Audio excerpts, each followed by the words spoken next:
नमस्कार दोस्तों, my name is Ravi. आज मैं आपको बताने वाला लिलियम के बारे में। I am a horticulturist. तो आपको बताऊंगा लिलियम के बारे में। दोस्तों, अगर आप एक बिजनेसमैन हैं, आपके पास पैसा है, आप खेती में क्या करते हैं, अच्छा इंटरेस्ट रखते हैं और एक नया रोजगार खेती के माध्यम से क्या करना चाहते हैं, विकसित करना चाहते हैं। दोस्तों, आज आपके लिए एक ऐसी फसल लेके आया हूँ जिससे आप क्या करोड़ों रुपए कमा सकते हैं, वो भी कितने 6 महीने में। 6 महीने में क्या कमा सकते हैं, करोड़ों रुपए कमा सकते हैं। दोस्तों, आज हम बात करने वाले लिलियम फ्लावर की। तो दोस्तों, ये क्या है लिलियम? कहीं कहीं से लिली भी बोला जाता है। क्या बोला जाता है? लिली भी बोला जाता है। मोस्टली ये ठंडे जो अपने देश हैं, नीदरलैंड, अमेरिका, वहाँ का बड़ी मात्रा में क्या किया जाता है दोस्तों, ग्रो किया जाता है। अगर बात करें इसकी मंडी की तो अनसमीर नीदरलैंड में क्या है, इसकी बहुत बड़ी मंडी है। अगर भारत में बात करें दोस्तों, भारत में दिल्ली में क्या है, इसकी बहुत बड़ी मंडी है और दिल्ली में बहुत बड़ी मंडी है, वहीं पे क्या होता है, सेल होता है। अगर बात करें इसकी कीमत की तो दोस्तों, एक फूल की कीमत इसकी लगभग ऑफ सीजन से 20 रुपए से लेकर 100 रुपए तक हो जाती है। अब मैं आपको इसके बारे में पूरी जानकारी दूंगा। दोस्तों, ये जो लिलियम का पौधा है, ये मोस्टली कहाँ ग्रो होता है? कूल सीजन, जितने भी कूल ठंडे एरिया वाले क्या हैं, देश हैं या एरिया हैं, वहाँ ग्रो होता है। तो 90 दिन की ये फसल होती है और 90 दिन की फसल होने के बाद दोस्तों, वर्ष में 4 या 3 फसलें इसकी आसानी से ली जा सकती हैं। और मैं आपको स्टार्टिंग से बताता हूँ कि क्या तरीका होता है। दोस्तों, स्टार्टिंग में अगर हमें क्या करना है, लिलियम की खेती करनी है, अगर हमें उत्तर भारत में खेती करनी है तो हमें क्या करना पड़ेगा, केवल सर्दियों के मौसम में ही खेती करनी पड़ेगी। वो भी हमें ये ध्यान रखना है कि पाले का प्रभाव इसके ऊपर नहीं पड़ना चाहिए। उसके लिए हमें क्या लगवाना पड़ेगा दोस्तों, शेड हाउस लगवाना पड़ेगा, क्योंकि ये सर्दियों में ग्रो होने वाली फसल है पर पाले के प्रति क्या है, सेंसिटिव है। तो दोस्तों, अगर उत्तर भारत में हम क्या कर रहे हैं, सर्दियों में इसकी खेती कर रहे हैं, तो हमें क्या करना है, पॉली हाउस में लगाना है। पॉली हाउस में इसलिए लगाना है, नेट हाउस में इसलिए लगाना है क्योंकि दोस्तों क्या है, एक तो 29 डिग्री सेल्सियस से ज़्यादा टेम्परेचर इसके ऊपर सीधा नहीं पड़ना चाहिए, वरना क्या हो जाएगी, लिलियम की फसल खराब हो जाएगी। और दूसरा ये कि अगर लिलियम की फसल के ऊपर सीधा पाला पड़ेगा तो पाले से क्या हो जाएगी, इसकी क्वालिटी खराब हो जाएगी और फ्लावर की क्वालिटी खराब हो जाएगी, तो आपका पूरा प्रोडक्शन दोस्तों खराब हो जाएगा। तो दोस्तों, ये जो लिलियम की फसल आपको दिखाई दे रही है, इसी तरीके की फसल तैयार होती है। आज मैं आपको बताने वाला हूँ कि क्या क्या इसका प्रोसीजर है और क्या क्या इसकी प्रक्रिया है। दोस्तों, मैं आपको बताता हूँ कि जो लिलियम है, जिस प्रकार हम सभी फलों का, सब्जियों का क्या लगाते हैं, बीज लगाते हैं सब्जियों का, उसी तरीके से लिलियम का क्या लगाया जाता है दोस्तों, बल्ब लगाया जाता है। क्या लगाया जाता है? बल्ब लगाया जाता है। तो दोस्तों, इसका बल्ब जो होता है, इसके बल्ब का साइज 12 सेंटीमीटर से 22 सेंटीमीटर होता है। कितने सेंटीमीटर होता है? 22 सेंटीमीटर। तो दोस्तों, अगर हमें क्या करना है, सबसे पहले हमें लगाने के लिए इसके लिए क्या बनानी है, रेज्ड बेड बनानी पड़ेगी। कैसी बेड बनानी पड़ेगी? Raised bed. ऊंची ऊंची बेड आपने देखी होंगी। जो ऊंची ऊंची बेड होती हैं वो इसलिए बनाई जाती हैं क्योंकि दोस्तों, सबसे ज्यादा नुकसान इसका क्या होता है, अगर इसकी जड़ों में पानी का भराव हो रहा है मिट्टी में, तो इसका बल्ब क्या होता है, गलने लगता है। इसीलिए हम क्या करते हैं, जमीन से 20 सेंटीमीटर ऊंची क्या बनाते हैं, बेड बनाते हैं। 1 सेंटीमीटर चौड़ी बनाते हैं और क्या लंबाई हम अपने अनुसार क्या रख सकते हैं, बेड की रख सकते हैं। अगर दोस्तों हम क्या करते हैं, 12 सेंटीमीटर वाला बल्ब लगाते हैं, 12 सेंटीमीटर वाला बल्ब लगाते हैं, तो प्रति वर्ग मीटर में 49 बल्ब लगते हैं। हमारे कितने बल्ब लगते हैं? 49 बल्ब लगते हैं। अगर 14 से 16 सेंटीमीटर डायमीटर का हम क्या लगाते हैं, बल्ब लगाते हैं, तो भी हमारे कितने बल्ब लगते हैं? 49 बल्ब लगते हैं प्रति वर्ग मीटर में। और अगर हम क्या करते हैं, 16 से 18 सेंटीमीटर डायमीटर का क्या लगाते हैं, बल्ब लगाते हैं, तो प्रति वर्ग मीटर में कितने बल्ब लगते हैं? 36 बल्ब लगते हैं। और 18 से 20 सेंटीमीटर वाला लगाते हैं तो फिर भी 36 बल्ब प्रति वर्ग मीटर लगते हैं। और लास्ट में बात करें 20 से 22 सेंटीमीटर डायमीटर का लगाते हैं तो 30 बल्ब क्या लगते हैं, हमारे प्रति वर्ग मीटर लगते हैं। ठीक है। अगर बात करें दोस्तों बल्ब की कीमत की, तो बल्ब की कीमत दोस्तों आपको 2 रुपए से मोस्टली जो लो क्वालिटी वाला है, 2 रुपए से लगभग 25 रुपए तक बल्ब क्वालिटी के अनुसार क्या दोस्तों आपको मिल जाएगा। अगर बात करें फ्लावर की, तो फ्लावर दोस्तों ऑफ सीजन से ऑन सीजन तक 20 रुपए से लेकर 100 रुपए तक आपका क्या एक फ्लावर बिक जाता है। 20 रुपए से 100 रुपए का आपका एक फूल बिक जाता है। तो दोस्तों, अगर कॉस्ट इन्वेस्टमेंट अच्छा है तो इसमें क्या है, इनकम भी अच्छी है। अब दोस्तों, आगे हम अगर बात करें इसकी, तो देखिए जैसे क्या आपको 20 से 22 सेंटीमीटर डायमीटर, अब मैं बता देता हूँ आपको डायमीटर का क्या मतलब है। दोस्तों, आप जितना छोटा बल्ब लोगे, इसका जो बल्ब होता है उसकी 3 क्या होती हैं, कैटेगरी होती हैं, ए बी सी। आपने मान लो 12-14 सेंटीमीटर का क्या लिया, बल्ब लिया, तो 12-14 सेंटीमीटर के जो बल्ब लेने के बाद 12-14 सेंटीमीटर बल्ब लेने के बाद क्या होगा दोस्तों, आपका ये जो फ्लावर है, ये इस पे केवल ये 2 कलियां आएंगी। क्या आएंगी? 2 कलियां। आपने क्या किया, 12 सेंटीमीटर का बल्ब लिया और उस पर केवल क्या आई, 2 कली आई। तो दोस्तों, वो किस में माना जाएगा, सी ग्रेड में। किस में माना जाएगा? सी ग्रेड में। तो उसकी कीमत आपको कितनी मिलेगी, लगभग 20 रुपए पर फूल की कीमत मिलेगी। अगर क्या होगा दोस्तों, आपने 16 से 18 और 18 से 20 सेंटीमीटर ग्रेड का क्या लिया, बल्ब लिया, तो उसकी कीमत दोस्तों कितनी मिलेगी आपको, लगभग 80 रुपए मिलेगी। कितनी मिलेगी? ₹80 आपको इसकी कीमत मिलेगी एक फ्लावर की। ठीक है, क्योंकि इसलिए मिलेगी क्योंकि उस पर क्या होंगी, 3 कलियां होंगी। तो 3 कलियों वाला जो होगा वो आपका किस में आएगा, बी ग्रेड में आएगा, बी ग्रेड में। अब बात करते हैं सी ग्रेड की। तो दोस्तों सी ग्रेड में जो आपका 20 से 22 सेंटीमीटर का क्या होगा, डायमीटर का जो बल्ब होगा, उस पर दोस्तों आपकी क्या आएंगी, 5 कलियां आएंगी। ये वाली कैसी कलियां आएंगी, 5 कलियां। तो वो क्या होगा दोस्तों, ए ग्रेड का होगा और उसकी कीमत ₹100 से ₹200 तक चली जाती है। क्या चली जाती है, ₹100 से ₹200 तक चली जाती है।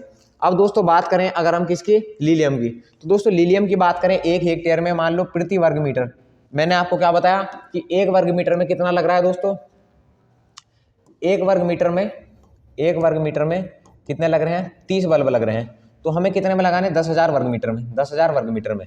अब देखिए दोस्तों 10,000 वर्ग मीटर जो हमारा एरिया है 1 हेक्टेयर का, तो उसके बीच में क्या रास्ता, कुछ जगह किसके लिए होती है, रास्ते के लिए होती है, कुछ जगह किसके बीच में होती है, आपके बेड के बीच में होती है, बेड के बीच में। तो लगभग जो मिला के हमारा एरिया होता है वो कितना बैठता है, 7,000 वर्ग मीटर। 7,000 वर्ग मीटर क्या बैठेगा, एरिया बैठेगा। और 30 बल्ब प्रति वर्ग मीटर हमारे लग रहे हैं। तो आप इसे देख लिए, 7 या 21, तो लगभग 2 लाख बल्ब हमारे क्या होंगे, 57,000, हाँ लगभग क्या होंगे, लगभग हमारे दोस्तों 2 लाख से 7 या 21,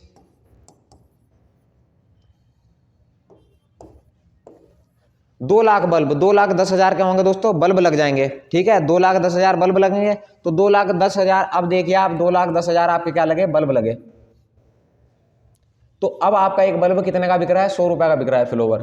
तो अब देखिए आपका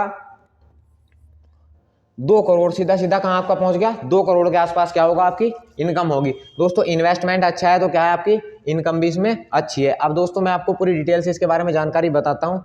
दोस्तों ये देखिए जो लीलियम का फ्लावर है दोस्तों, अगर हम इसकी ग्रो करते हैं तो सबसे पहले क्या मंगाना पड़ता है हमें, इसका सीड। तो इसका सीड क्या है दोस्तों, बल्ब के रूप में, जिस प्रकार सब्जियों का बीज होता है उसी प्रकार इसका बीज के रूप में प्लांटिंग मटेरियल क्या यूज करते हैं, हम बल्ब यूज करते हैं। क्या करते हैं, बल्ब यूज करते हैं। ठीक है, तो दोस्तों बल्ब जो होता है नीदरलैंड या ठंडे इलाकों से मंगाया जाता है, क्योंकि हमारे यहाँ क्या होती है, उत्तर भारत में दोस्तों 4 महीने तक सर्दी होती है, उसमें हम क्या करते हैं, फ्लावर का प्रोडक्शन लेते हैं। लेकिन बल्ब प्रोडक्शन के लिए हमारे इस समय में क्या हो जाती है, गर्म टेम्परेचर हो जाता है, इसलिए बल्ब प्रोडक्शन कहाँ करते हैं, हम कूल टेम्परेचर में करते हैं। अगर आप बल्ब मंगाते हो तो इस तरीके से कोकोपीट में पैक हुए आपके क्या आते हैं, बल्ब आते हैं। ये देखिए दोस्तों लीलियम का बल्ब है, यहाँ से क्या होता है, जर्मिनेट होता है, ये क्या है, इसकी जड़ें हैं। अगर बात करें दोस्तों इसके किसकी, लीलियम बल्ब के प्लांटेशन की, तो दोस्तों ये क्या है, आपने मान लो क्या लगाया, एक आपका खेत है। तो खेत है तो इसमें आप कैसी रेस्ड बेड बनाओगे, ये बेड बनाई आपने, जिसकी ऊंचाई कितनी रखी, 20 सेंटीमीटर, चौड़ाई कितनी रखी, 90 सेंटीमीटर से 1 मीटर तक, और लंबाई हम कितनी भी रख सकते हैं अपने अनुसार। ठीक है, तो प्रति वर्ग मीटर का जो एरिया है उस वर्ग मीटर में कितने लगेंगे, 49 लगेंगे, 36 लगेंगे, और 30 बल्ब वो साइज के अनुसार लगेंगे। अब दोस्तों क्या करना है, आपको बेड बनाने से पहले खेत को अच्छी तरीके से तैयार कर लेना है, और 1 महीना पहले, खेत को तैयार करने से लगभग 1 से 1.5 महीना पहले लगभग 200 कुंटल FYM गोबर की खाद या 20 से 25 कुंटल क्या करना है, वर्मी कंपोस्ट खाद अच्छी तरह से क्या करनी है, उसमें मिला देनी है। अब मिलाने के बाद क्या करना है, आपको खेत की अच्छी तरह से क्या करनी है, जुताई करनी है। जुताई करने के बाद दोस्तों आपको क्या कर देना है, बेड तैयार करनी है, बेड तैयार करनी है। और बेड तैयार करने के बाद आपको क्या करना है, 2% फार्मलीन का स्प्रे करना है। क्या करना है, फार्मलीन का स्प्रे करने के बाद पूरी बेडों को क्या कर देना है, पॉलीथीन से क्या कर देना है, कवर कर देना है, पॉलीथीन से ढक देना है। और 3 से 4 दिन तक क्या पॉलीथीन से इसे कवर होने दिया, कवर ही रखते हैं। इससे क्या होता है दोस्तों, जो भी फंगस बैक्टीरिया आपकी बेड पर होंगे वो क्या हो जाएंगे, पूरी तरह खत्म हो जाएंगे। अब आपने क्या किया दोस्तों, ये बेड है, बेड में क्या किया आपने, लीलियम का रोपण कर दिया। अब धीरे धीरे क्या होगा, इस तरीके से आपका जर्मिनेशन स्टार्ट होगा। अब दोस्तों आइए आपको दिखाता हूँ मैं आगे। अब इसका जर्मिनेशन स्टार्ट होगा तो लगभग जर्मिनेशन से और पकने तक 90 दिन का क्या लगता है, समय लगता है। दोस्तों देखिए ये लीलियम क्या है, ये लगभग 10 से 20 दिन में क्या हो जाएगा, तैयार हो जाएगा। इसके ऊपर जो बड निकलनी क्या हो गई दोस्तों, ये स्टार्ट हो गई। अगर 2 बड किसी के ऊपर निकल रही हैं तो दोस्तों वो सी ग्रेड में आएगा, उसकी कीमत क्या मिलेगी, वो 3rd क्वालिटी का होगा। किसी के ऊपर 3 बड आ रही हैं तो वो 2nd क्वालिटी का होगा, और किसी के ऊपर 5 बड आ रही हैं तो वो दोस्तों 1st क्वालिटी का होगा। ठीक है, ये देखिए ये ऊंची ऊंची बेड बनाई हुई है, 20 से 25 सेंटीमीटर ऊंची। अगर एक्स्ट्रा पानी होता है तो इसकी बल्ब की जड़ों में नहीं रुकता, वो कहाँ आता है, नीचे आ जाता है, जिससे क्या होता है, बल्ब गलने से बच जाता है। और देखिए बांस के द्वारा क्या दिया हुआ है, इन्हें सहारा दिया हुआ है, क्योंकि इनकी लंबाई क्या है दोस्तों, थोड़ी ज़्यादा है। अब देखिए दोस्तों ये लीलियम का फ्लावर आपको दिखाई दे रहा है। हमारे यहाँ उत्तर भारत में काफ़ी जगह क्या लीलियम की खेती की जाती है, और दोस्तों वो कहाँ की जाती है, ओपन में नहीं की जाती, शेड हाउस में की जाती है। तो शेड हाउस में क्या की जाती है दोस्तों, लीलियम की हम खेती करते हैं। और लीलियम की खेती अगर करते हैं तो दोस्तों उसके लिए बहुत सारे क्या हमें ड्रिप इरीगेशन वगैरह सिस्टम पूरा लगाना होता है, जिस पर क्या जगह जगह हरियाणा गवर्नमेंट बहुत सारी क्या देती है, सब्सिडी देती है, और केंद्र सरकार भी क्या देती है दोस्तों, सब्सिडी देती है। अब दोस्तों देखिए, ये एक मोस्ट बात मैं आपको बता देता हूँ, हम क्या कर रहे हैं, जैसे लीलियम की खेती कर रहे हैं, अगर लीलियम का प्रोडक्शन हम ले रहे हैं तो ये बल्ब जैसे ही एक बड का रंग आपके चेंज होना शुरू हो, तभी क्या कर दें, आप इसकी कटाई कर दें। क्या कर दें, कटाई। अगर ये आपका फ्लावर खुल गया, ये कैसा हो गया, ओपन हो गया फ्लावर, तो दोस्तों फ्लावर ओपन होने के बाद आपका मार्केट में कोई भी रेट इसका नहीं मिलेगा, इसकी मार्केट वैल्यू क्या हो जाएगी, जीरो हो जाएगी। तो मार्केट वैल्यू इसकी कब तक है, जब तक ये फ्लावर क्या है, आपका बल्ब बंद है, बड जब तक आपकी बंद है। आपको ऐसा नहीं करना है कि तीनों बड का रंग चेंज होने का इंतजार करना है कि दोस्तों 1 से 2 बड का कलर आपका जैसे ही धीरे धीरे चेंज होता है, आपको क्या कर देना दोस्तों, इसकी हार्वेस्टिंग कर देना है। और हार्वेस्टिंग करने के बाद आपको क्या करना है, 10-10 फ्लावर का क्या करना है, एक बंच बनाना है, और बंच को क्या करना देना है दोस्तों, मार्केट में बेच देना है। अब दोस्तों देखिए, इसका पूरा प्रोसेस मैं आपको बताता हूँ। दोस्तों ये देखिए लीलियम है, अब ये कैसा हो गया, खुल गया, तो खुल गया है, किसी कीमत का नहीं रहा, क्योंकि दोस्तों जो आपका फ्लावर होता है, कट फ्लावर, इनकी सेल्फ लाइफ क्या होती है, बहुत कम होती है। अब जैसे ही हमने इसकी कटाई की, तो कटाई करने के कुछ समय बाद ये मुरझा जाएगा, जैसे ही मुरझाएगा तो इसकी पूरी जो कॉमर्शियली वैल्यू है वो क्या हो जाएगी, डाउन हो जाएगी। अब देखिए जिस तरीके से बड आपको बंद दिखाई दे रहा है, बंद बड में ही हमें क्या कर लेनी है दोस्तों, इसकी कटाई कर लेनी है। ठीक है, ये देखिए, ये आपको सारा क्या दिखाई दे रहा है दोस्तों, लीलियम दिखाई दे रहा है अलग अलग कलर का। अगर बात करें लीलियम की, ये सारा आपको क्या दिखाई दे रहा है, ये दोस्तों कूल सीजन का, कूल टेम्परेचर का क्या है, एरिया है, जैसे हिमाचल प्रदेश वगैरह का, तो वहाँ क्या है, ओपन में इसकी क्या कर लेते हैं, खेती कर लेते हैं।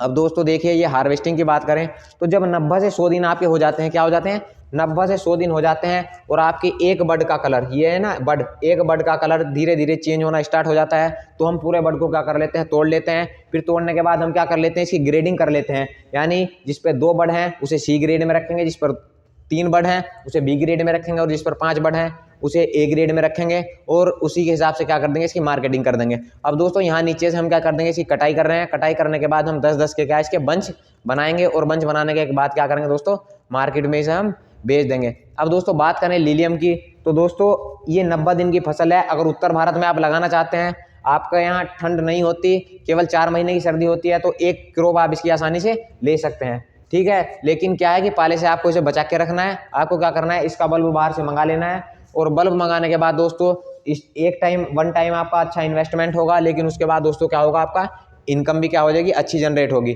देखिए दोस्तों, जो आपको चारों तरफ ये लगा दिख रहा है, पाले से बचाने के लिए क्या लगाया हुआ, शेड हाउस लगाया हुआ है। ये 50% रेशियो का शेड हाउस है, अर्थात जो सीधी धूप इसके अंदर आएगी वो 50% अंदर छिन जाएगी, और 50% धूप क्या है, ऊपर ही रुक जाएगी। अगर सीधी धूप हम इस पर देंगे लीलियम पर, तो कूल सीजन का होने के कारण क्या होगा, इसका बहुत ज़्यादा नुकसान होगा। अब देखिए दोस्तों, ये जो आपको लीलियम का फ्लावर दिखाई दे रहा है, ये ओरिएंटल प्रकार का है। किस प्रकार का, ओरिएंटल प्रकार का। और दोस्तों ये जो आपको लीलियम का फ्लावर दिखाई दे रहा है, ये आपका किस तरीके का है, ये एशियाटिक प्रकार का है। अब मैं आपको बताता हूँ एशियाटिक और ओरिएंटल में क्या फर्क है। दोस्तों एशियाटिक क्या होता है, ये 90 दिन में तैयार हो जाती है फसल, और इसकी कीमत ओरिएंटल के मुकाबले क्या मिलती है, कम मिलती है। और ये जो ओरिएंटल है दोस्तों, इसकी कीमत क्या मिलती है, थोड़ी ज़्यादा मिलती है, और ये 90 से 120 दिन में तैयार होता है। ठीक है, बहुत सारी इसकी वैरायटी है, लिटोविन, येलोविन। अब देखिए दोस्तों, ये आपका क्या है, लीलियम खड़ा हुआ है। अब क्या करना है, जैसे आपने क्या किया, स्टार्टिंग में इसकी बेड बनाई, बेड बनाने के बाद दोस्तों ये जो इसकी चौड़ाई है बेड की 1 मीटर रखते हैं, लंबाई कितनी भी रख सकते हैं, और ऊंचाई जो रखते हैं 20 से 25 सेंटीमीटर रखते हैं। अगर शेड हाउस में आपकी बारिश हुई तो पानी जो आएगा एक्स्ट्रा वो कहाँ चला जाएगा, नीचे चला जाएगा। आपके बल्ब को नुकसान नहीं होगा, क्योंकि पानी के प्रति बहुत सेंसिटिव है, पानी से क्या होता है, इसका बल्ब गल जाता है। ठीक है, तो दोस्तों ये देखिए, अभी लीलियम का 10 से 15 दिन बाद क्या हो जाएगा, तैयार हो जाएगा। तो अब जैसे ही क्या किया आपने, बेड बनाई, बेड के ऊपर आपको क्या करना है, फार्मेलिन का स्प्रे करना है। फार्मेलिन का स्प्रे करने के बाद पॉलीथीन से 3 से 4 दिन ढक देना है, जो भी फंगस होगा बेड में वो खत्म हो जाएगा। उसके बाद आपको क्या करना है, यहाँ बल्ब लगा देने हैं। क्या लगा देने हैं, बल्ब लगा देने हैं, और बल्ब लगाने के बाद क्या कर देने हैं, ड्रिप बिछा देनी है। ये आपको दिख रहे हैं काले काले, ये क्या दोस्तों, ड्रिपर हैं। क्या है, ड्रिपर। तो जितनी आवश्यकता होती है फिर हम क्या करते हैं, ये लगाते हैं, इसमें ड्रिप इरीगेशन द्वारा क्या करते हैं, सिंचाई करते हैं। और जो फर्टिलाइजर वगैरह है वो भी किसके माध्यम से देते हैं, ड्रिप इरीगेशन के माध्यम से ही देते हैं। तो दोस्तों आप भी अगर खेती में इंटरेस्टेड हैं तो एक लीलियम क्या है, आपके शौक के लिए और अच्छी इनकम के लिए क्या है, एक अच्छी फसल है, जिसे आप क्या कर सकते हैं, ग्रो कर सकते हैं। तो दोस्तों आपको हमारी जानकारी कैसी लगी कमेंट में ज़रूर बताएं, और नई नई एग्रीकल्चर की जानकारी पाने के लिए हमारे एग्रीविल यूट्यूब चैनल को सब्सक्राइब करें, वीडियो को लाइक करें। जय हिंद, जय भारत, धन्यवाद।